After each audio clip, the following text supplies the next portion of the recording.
आज मैं आप लोगों को एक महान पुरुष के बारे में बताने वाला हूँ जिनका नाम स्वामी विवेकानंद है।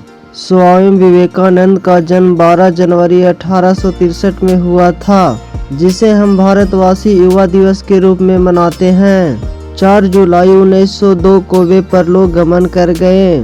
39 साल की जीवन यात्रा में दुनिया और देश को इतने अच्छे शानदार विचार दिए कि उनमें से किसी एक विचार पर आप अमल करोगे तो शायद आपकी जिंदगी हमेशा के लिए बदल जाए।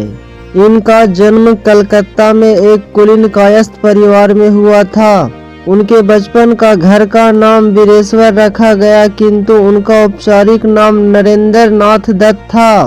पिता विश्वनाथ दत्त कलकत्ता हाई कोर्ट का प्रसिद्ध वकील थे। 1893 में जब उन्हें बुलाया गया था यूएसए में शिकागो में विश्व धर्म महासभा में 2 मिनट का समय मिला था उन्हें अपना भाषण देने के लिए, और वो भाषण आज भी याद किया जाता है क्योंकि उन्होंने अपना भाषण की शुरुआत की थी मेरे प्यारे अमेरिकी बहनों और भाइयों से। ये जो शुरुआत की जो पंक्ति है हर किसी को दिल जीत लिया।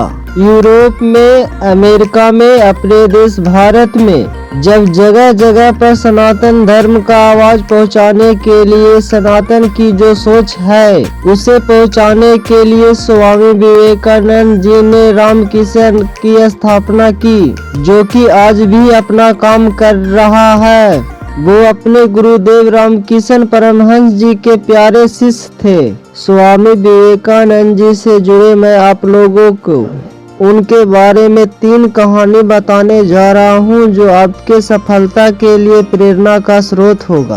एक बार स्वामी विवेकानंद अपने आश्रम में विश्राम कर रहे थे, तभी एक आदमी आया और कहने लगा मुझे स्वामी जी से मिलना है। स्वामी जी जब जगे तो उनके चरणों में गिर गए और बोले कि मैं अपनी जिंदगी में जो चाहता हूँ वो नहीं होता है, मैं सफल इंसान कैसे बन सकता हूँ। तब स्वामी जी ने बोला ये मेरा पालतू कुत्ता है, कुछ देर के लिए घुमा के लाओ, फिर तुमसे बात करते हैं। वो व्यक्ति था जो कुत्ता के लेकर घूमने गया। जब वापस आया तो स्वामी उनसे 2 सवाल किए। पहला, तुम तो बिल्कुल थके हुए नहीं लग रहे हो, और ये कुत्ता हाफ क्यों रहा है। उस व्यक्ति ने कहा स्वामी जी जब मैं बाहर गया तो मैं सीधा अपने रास्ते से चल रहा था, जबकि ये कुत्ता इधर उधर दौड़ रहा था, इसी कारण से ये इतना हाफ रहा है। स्वामी जी ने कहा बस इसी घटना में तुम्हारा सार है। तुम्हें तुम्हारी मंजिल दिख रही है, फिर भी तुम भटक कर इधर उधर चले जाते हो और अपने टारगेट की ओर ध्यान नहीं देते हो। दूसरी कहानी, नारी का सम्मान हमेशा होना चाहिए।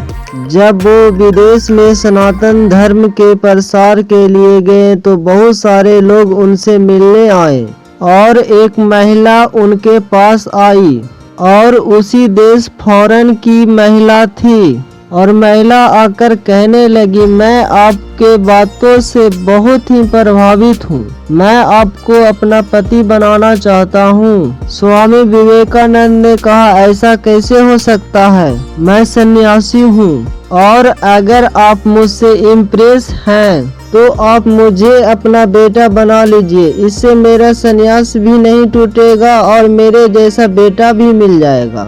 जहां उन्होंने ये बात कही महिला स्वामी के चरणों में गिर गए और कहने लगे कि वाकई में आप ईश्वर के समान हैं जो कभी भी अपने धर्म के रास्ते से विचलित नहीं होते हैं। इन छोटी सी घटना बहुत ही महत्वपूर्ण बात बताती है कि हमेशा नारी का सम्मान कीजिए क्योंकि उन्हीं के वजह से इस दुनिया में है। तीसरी कहानी, एक बार स्वामी जी को नदी पार करना था और वे नदी के पास खड़े थे। तभी एक साधु ने आकर उनसे पूछा क्या तुम ही स्वामी विवेकानंद हो? स्वामी जी ने जवाब दिया, जी हाँ, मैं ही स्वामी विवेकानंद हूँ। तभी साधु ने पूछा, स्वामी जी तुम यहाँ क्या कर रहे हो? स्वामी जी ने कहा, मुझे नदी पार करना है और मैं नाव का इंतजार कर रहा हूँ। तभी साधु ने कहा, तुम इतने बड़े इंसान हो, कई सारे लोग आपको प्रेरणा का स्रोत मानते हैं और आप ये नदी नहीं पार कर सकते हैं? साधु ने बोला, देखो मैं नदी पार होकर दिखाता हूँ। साधु ने नदी के ऊपर चलकर पार हो गया और फिर से वापस आ गया और स्वामी जी को बोला, देखो मेरे पास इतनी शक्तियाँ हैं, इसके बावजूद मुझे कोई नहीं जानता और तुम्हारे पास कोई शक्तियाँ नहीं है, इसके बावजूद तुम्हें सब लोग जानते हैं।